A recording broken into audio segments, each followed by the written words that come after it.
Today I'm working on this nice Steinway B, and it's got this really odd sound here off of this note. Listen.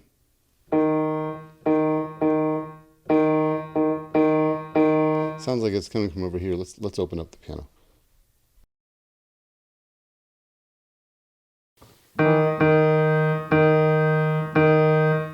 It's gone. So maybe something to do with the block?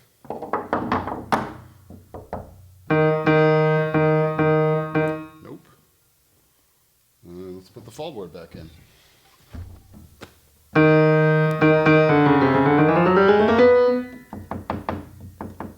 The end of the keyframe is up. We could check the key bedding. It's only up on one side. This piano is old enough that it could be the keyframe itself, not the glides, but let's keep going. Then we have the key slip.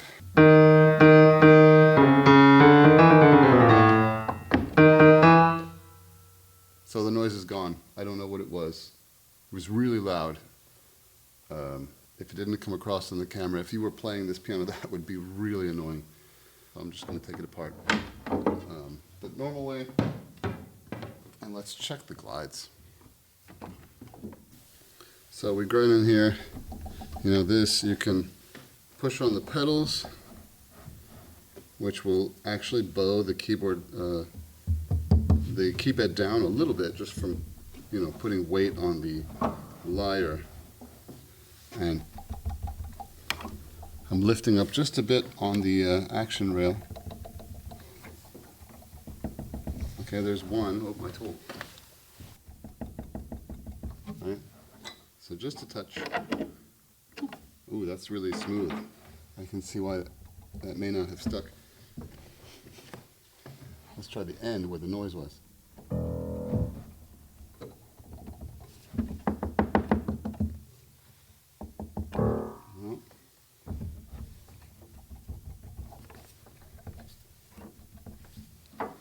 This one, just a touch. I don't know what that noise is. Let's put everything back together, the screws and everything, and see what happens. All right, so this sound is gone. The original sound that we opened the piano for, but we've got this different sound now.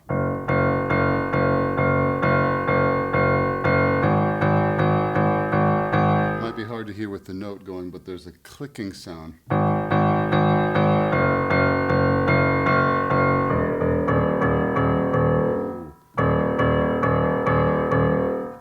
I think it's this. The block is not squeezing this. I'll get a shot of that. It's not squeezing the pin over here and pushing it down and clamping pressure, which is actually part of the design, right? So the whole thing is arched. The pins get pushed on the ends. It's not down.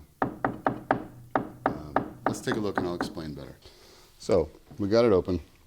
This pin right here gets pinched downward by the plate there, cheek block plate. And these have changed in the recent models, so now you actually have a bit more adjustability. Steinway puts this little piece of paper on the front, because over time this will need to come down, so you can just peel that off. Apparently it's made to be, this is like manila folder kind of stuff, legal folders. You can peel it off like an onion, which means it gets thinner and thinner, so over time as the plate wears in, or as the pin wears, or whatever, you can, instead of just ripping that off and replacing it, you can peel the layers. But anyway, the keyframe is this way. The key bed is kind of that way, right? I'm sorry, I said that the keyframe goes this way. I said it the opposite, and the key bed goes the other way. So at the ends, even when you're bedded properly at the studs, there should be a little bit of a noise here, just a bit. This is kind of a bit much, which is, I think, the problem. You see on the other side, and the center not. Right? The pin pinches this down, which creates tension, right? The curve of the keyframe is flattened out a little bit by that cheek block plate, and creates a bit of a tension of the keyframe to the key bed. And so it's kind of like alive in that way, like sprung. I think what we're going to do is we're going to actually peel the onion, so to speak, and see if we can get this pinched down enough to keep that noise from happening. And also so that to make sure that we've got proper, sprunginess, proper tension down on the pin here to keep this from making noise, and to have this whole system that they designed with the opposite curves have that work properly. All right, so this is an old piece here, but we're going to see if we can, I've got a little razor blade. We're going to see if we can just barely get maybe half of it.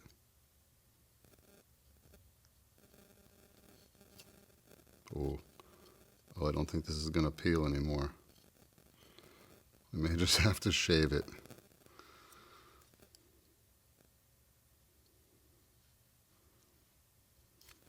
In the end, we may have to just take this off completely. We could put anything on here.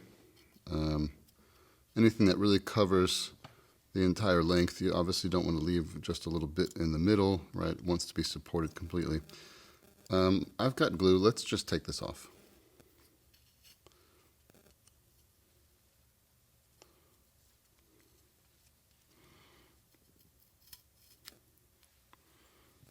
Don't cut yourself.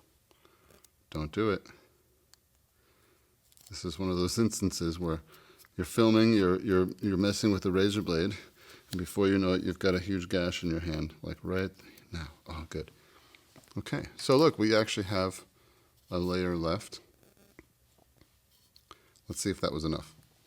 All right, so I've put the block back in. Now listen. Right, the screw's in there, so this is tight. I put the screw. So just removing, where is it? Just removing this bit. This is like 3/4 of the onion, right? The folder piece. Now we've got a tighter fit. There's a weird noise there, but that's not the same thing. But yeah, that was it. But let's explore what this is.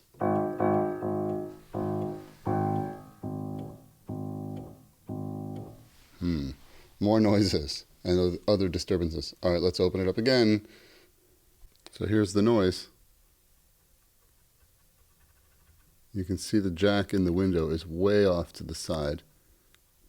So now we got to pull the jack out. And you actually literally bend the pin. I'm going to see if I don't have the tool with me, but let me see if I can do it some other way. Let's take this apart.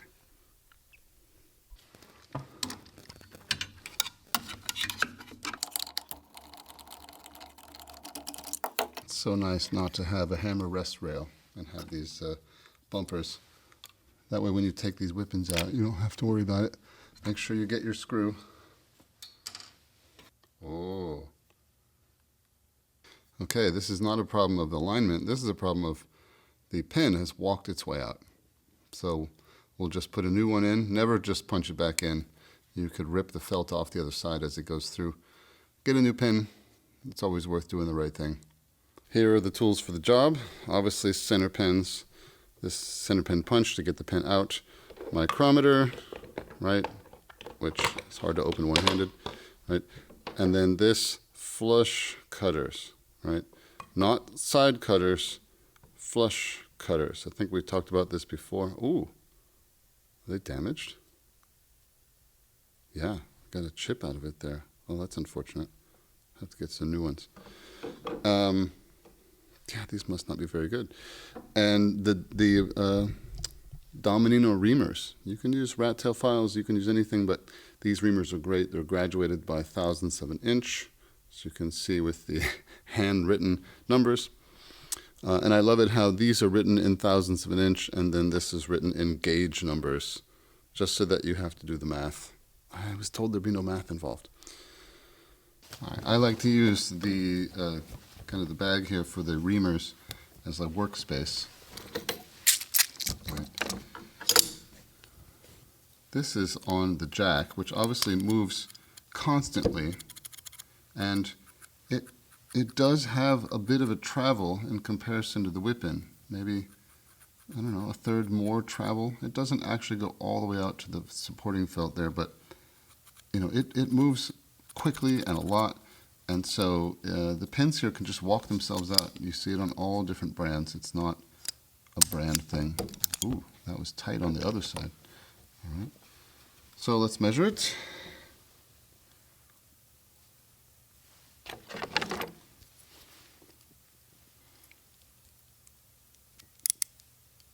Yeah, 49, which I believe is what, 20 and a half? I don't know. There's a formula, and I hate doing it because it's the opposite for string gauges and center pins. So you know what? I'm just going to measure it again. Oh, I was wrong. I knew I was wrong. 19. Now we'll probably have to go with a 20 gauge, which would be a 50. You can remember that. 20 is 50. 50 gauge. 48. Okay. I'm really firing on all cylinders. No. 19 and a half. That's what I really meant, and I said 19. So this is the same as measure twice, cut once. You know. There we go, 49. Let's test the fit in the bird's eye. Loose. Okay. So as you're supposed to, you go up a gauge. We're going to go with a 50 thousandths pin. God, I'd rather just work with thousandths rather than the gauge stuff. All right, let's measure it just to be sure. Yeah, it's a 50. We'll test the fit. Yeah, it's good. Now, let's test this. That's pretty tight. That's really tight. So we'll get our 50 and we'll ream them both a little bit, gently, at least at first gently, and then ream this one a little bit more. So I'm only reaming this half. And then what you're supposed to do is twirl it on the way in and out at the end to kind of burnish the fibers down so you don't have hairy fibers grabbing onto the pin. That is what makes them freeze. All right, that feels good. This should be loose. There's a lot of talk sometimes about grams and resistance on this. When it comes to the jack should be loose. It needs to be completely free. You got your little hole there for the spring. Sometimes this can be tricky. Not today, I guess.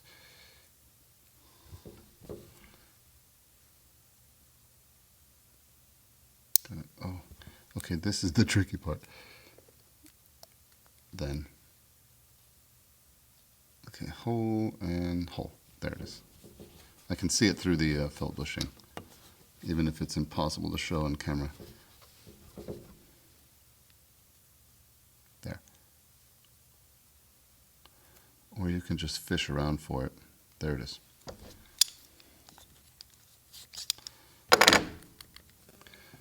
Now, it is actually still off to the side. Yeah. The hole through the whip in here is probably not exactly straight. It doesn't touch the side, but it's not really centered in the window.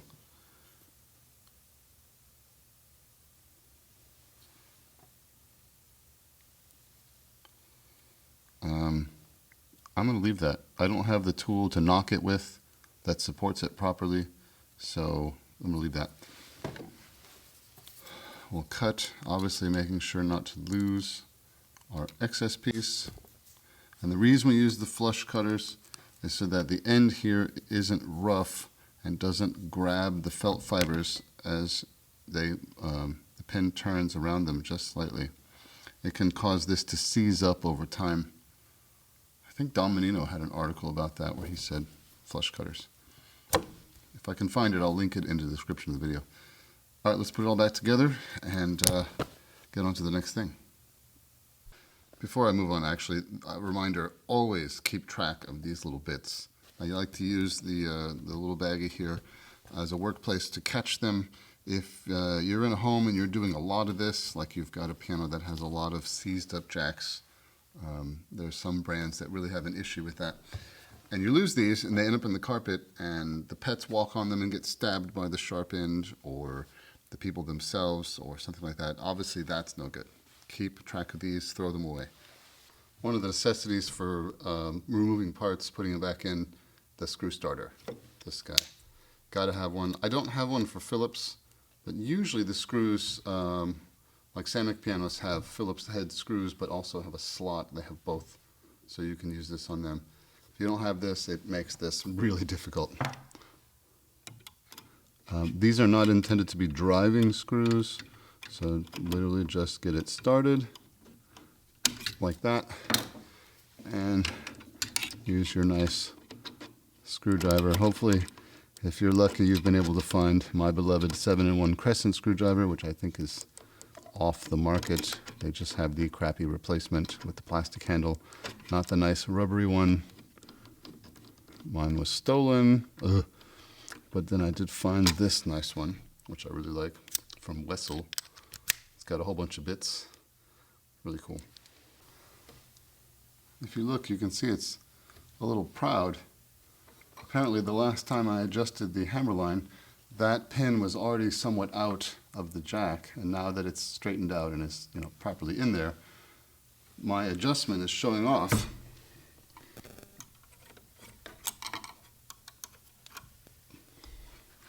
Seems like I need to regulate the hammer line again, but I can't today, so we're just going to go on to the tuning.